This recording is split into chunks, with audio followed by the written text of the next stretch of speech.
Welcome to the lab, everyone. Today we're going to talk about and show you muscles that only males have. And this is because they are associated with the testes or testicles. Now, I can make the argument that these muscles are also indirectly important to females due to reproduction, because these muscles are about creating a wonderfully comfortable environment for the testes. And this is important because happy testes means happy sperm, which again is important from a reproduction standpoint. And so we'll talk about what these muscles are, their functions, and if you can consciously control them and what that would actually look like. Plus, as a wonderful bonus, we're going to show you how to do a test that causes one of these muscles to reflexively contract. It's definitely going to be a fun one that we are, of course, only doing in the name of science. So let's jump into this anatomical awesomeness.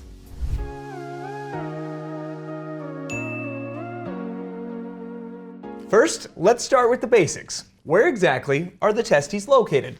Now, I know for most this might seem like a very obvious answer, but for anatomical accuracy and for anyone that does not come equipped with such structures, it's worth a quick review. And we're about to take a look at a real human testicle on a cadaver dissection, so consider this your heads up. Here on the cadaver, you're looking at the right side of the groin, and you can also see the right upper portion of the scrotum, that pouch of skin that houses the testes, which sits posterior and inferior or behind and below the penis. And here I'm going to remove the right testis.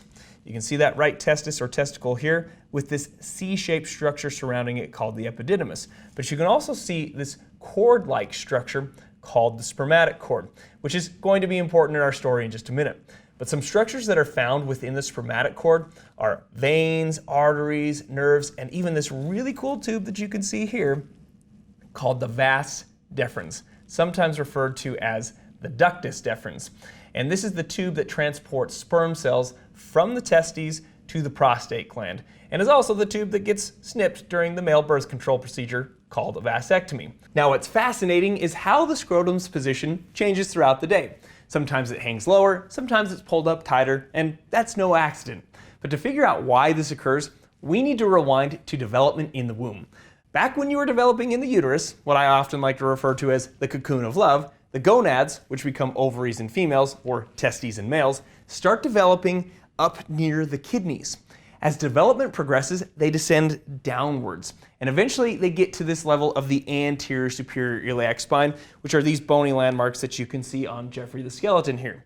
In females, the ovaries are like, we're good, we'll stay put in the pelvis, which, for fun, here's what a real ovary looks like. But in males, under the influence of testosterone, the testes get a little more adventurous.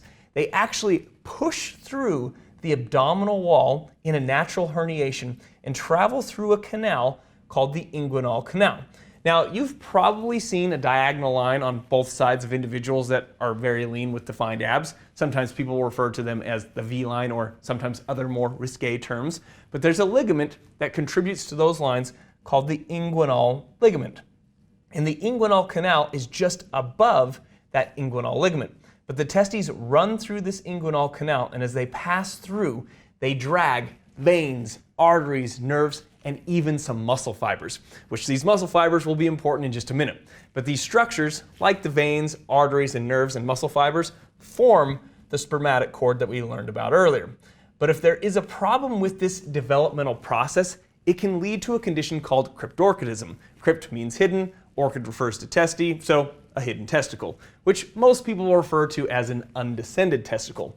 And if an undescended testicle is left untreated, it can actually increase the risk of testicular cancer, cause infertility issues, and even increase the risk of a testicular torsion, which is when the spermatic cord twists.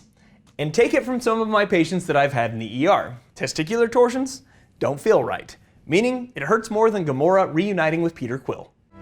I thought I lost you. Touch. But coming back to what is supposed to happen, the descent of the testes into the scrotum is key because sperm production thrives at a temperature 2 to 4 degrees Celsius or about 3 to 7 degrees Fahrenheit below core body temperature. And this is why the testes hang outside the body, to stay cooler.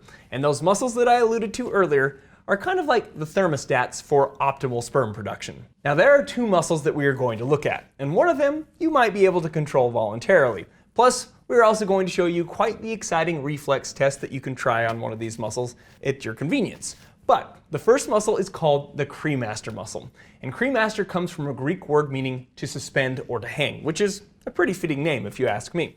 And if you look at the spermatic cord on the cadaver dissection again, you may be able to see some fine looking fibers embedded in that spermatic cord. And these fibers are contributing to the Cremaster muscle. And we may also be able to see some fibers embedded a little bit lower down, like right through there. And what's really fascinating about this muscle is its origin story. Remember the descent of the testes. As the testes moved through that inguinal canal, they pulled muscle fibers with them. Specifically, they pulled muscle fibers from the internal oblique muscle. And those fibers from the internal oblique just became the Cremaster muscle. And what this muscle does when it contracts is it elevates or pulls the testes closer to the body. Now, when I first learned about this muscle, my professor was teaching hundreds of students in a big lecture hall. And while he's presenting, he's like, everyone, this is the Cremaster muscle, and it elevates the testes. When I was a little kid, we used to call this the muscle that bounced our balls. And the whole lecture hall erupts in laughter because my professor didn't make jokes of that nature very often. But then he follows it up with, and remember everyone, this was derived from the internal oblique muscle, which is a skeletal muscle under voluntary control. So I could be contracting this Cremaster muscle right now, and you wouldn't even know it. And how many of you guys watching this video right now just tried to contract your Cremaster muscle? If so, you better be admitting it in the comments below. But the reason for this muscle is for those frigid days. When the testes get too cold, it contracts, pulling the testes closer to the body for warmth. And when it's warm, it relaxes, letting them hang lower to cool off. And even though it can be contracted voluntarily, most of the time it reflexively contracts in response to those temperature changes. But the Cremaster muscle isn't working alone. It has a partner in crime called the Dartos muscle. The Dartos muscle is a layer of smooth muscle right under the scrotal skin and embedded in the subcutaneous layer. And here we're showing you the left side of the scrotum. Here's the epidermis and dermis, so that skin has not been removed. But down here we've removed those two layers to expose that subcutaneous layer where that Dartos muscle would be embedded in this tissue. But unlike skeletal muscle, smooth muscle, which the Dartos muscle is made out of, is involuntary. So no direct control here, although jumping into cold water would trigger it indirectly, because this muscle also responds to temperature changes.